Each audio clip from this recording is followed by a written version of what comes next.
ఈరోజు బెండకాయ పచ్చిరొయ్యలు చూపిస్తాను. ఫస్ట్ ఇవి కేజీ పచ్చిరొయ్యలు.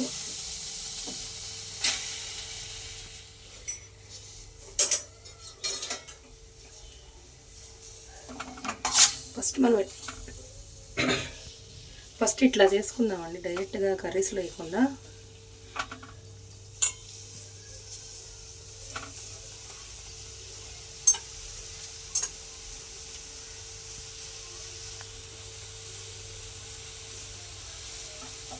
కొంచెం సాల్ట్,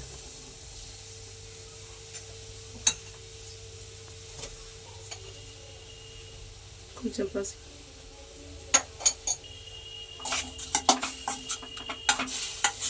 ఇట్లా వాటర్ అన్నీ పోవాలండి. ఇట్లా వాటర్ అంతా అంటే ఆయిల్ వేయలేదు, ఒట్టి సాల్ట్ పసుపు ఇట్లా ఎగుతూ ఉంటాయి. మన స్టవ్ అంటించుకుని మన పచ్చిరొయ్యలు బెండకాయ ప్రిపేర్ చేసుకోవటం కర్రీకి బండి పెట్టుకుని ఆయిల్ వేసుకున్నామండి. కొంచెం మెంతులు,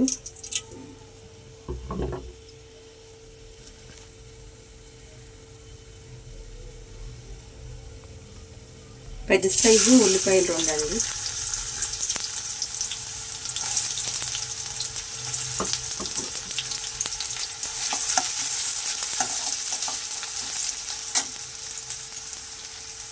ఇట్లా తిప్పేసుకుందామండి. డైరెక్ట్గా వేసే కంటే ఇట్లా వేస్తే బాగుంటాయండి, వాటర్ అంతా వెళ్ళిపోతే.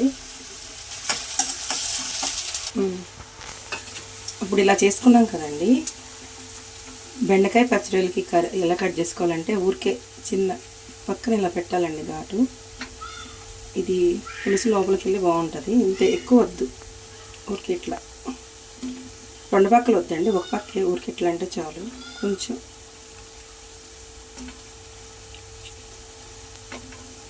ఒక టమాటా పట్టుదండి, పెద్ద సైజు టమాటా, పచ్చిమిర్చి ఇట్లా ఊరికి ఇట్లా అంటే చాలండి. పసుపు వేసుకుందామండి.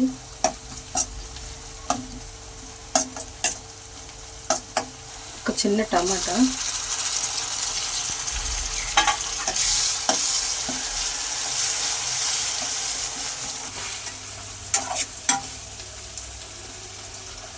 రుచికి సరిపడే సాల్ట్ అండి.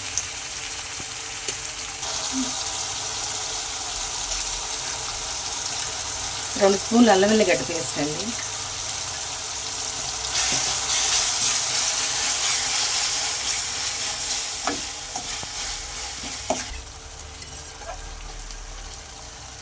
టమాటాలు ఇట్లా వేగిపోవాలండి కనిపించకుండా.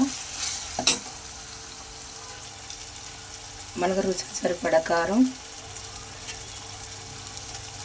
మేమైతే ఎక్కువే తింటామండి.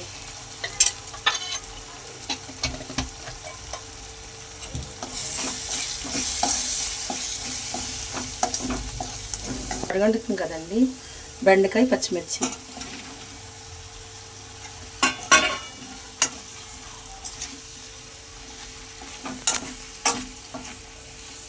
ఇప్పుడు వేగిపోయినాయండి.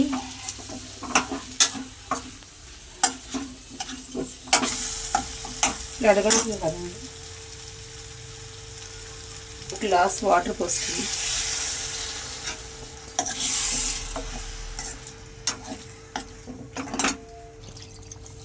ఒక గ్లాసు వాటర్ చాలండి. మొత్తం చిన్నవి ఇది చూపించు. ఈ గ్లాసులో 2 గ్లాసులు వాటర్ పడతాయి. 1/2 కేజీ రొయ్యలకి 1/2 కేజీ బెండకాయలండి.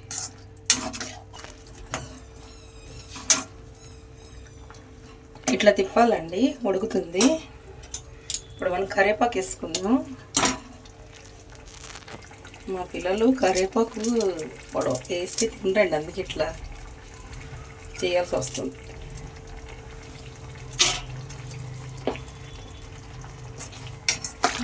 ఇప్పుడు దగ్గరికి అయిపోతుంది కదండి.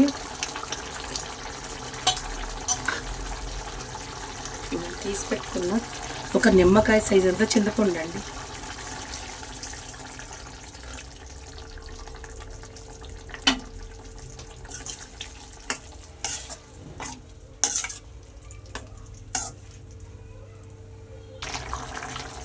ఇంకా 2 మినిట్స్ ఆగి రొయ్యలేద్దామండి. ఒక ఇట్లా ఉండగా మనం రొయ్యలు వేసేసుకుందామండి. ఆయిల్ వేయకోకుండా ఉడికే స్టవ్ మీద పెట్టాము. కొంచెం సాల్ట్, కొంచెం పసుపు వేసాము.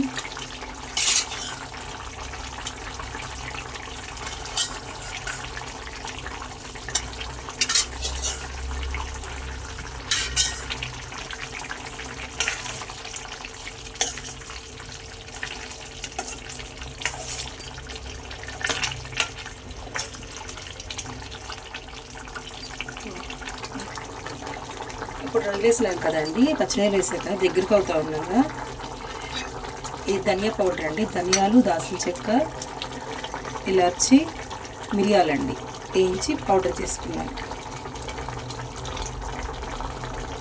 2 స్పూన్ చాలు.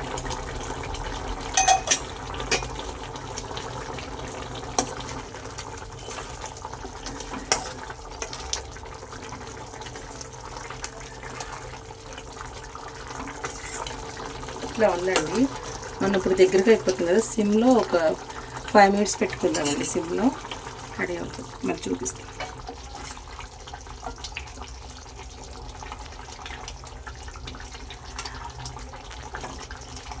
మనం సర్వ్ చేసుకుని సర్వ్ బౌల్లో తీసుకుని చూద్దామండి. రెడీ అయిపోయింది బెండకాయ పచ్చి రొయ్యల కర్రీ. ఇలా చేసుకున్నామండి బెండకాయ పచ్చి రొయ్యలు. ఇది చాలా టేస్ట్ ఉంటుంది. అంటే డైరెక్ట్గా పచ్చి రొయ్యలు వేసేయకోకుండా ఇలా నేను చెప్పినట్టు ఫస్ట్ రొయ్యల్ని బాండీలో కొంచెం సాల్ట్, కొంచెం పసుపు వేసి అట్లా ఆయిల్ పేయకుండా అట్లా అట్టు పెట్టేసేయండి. వాటర్ అంతా పోద్దండి. అప్పుడు కర్రీలో వేసుకుంటే బాగుంటుంది. ఇట్లా బెండకాయ కర్రీ జ్యూసీగా చాలా బాగుంటుందండి.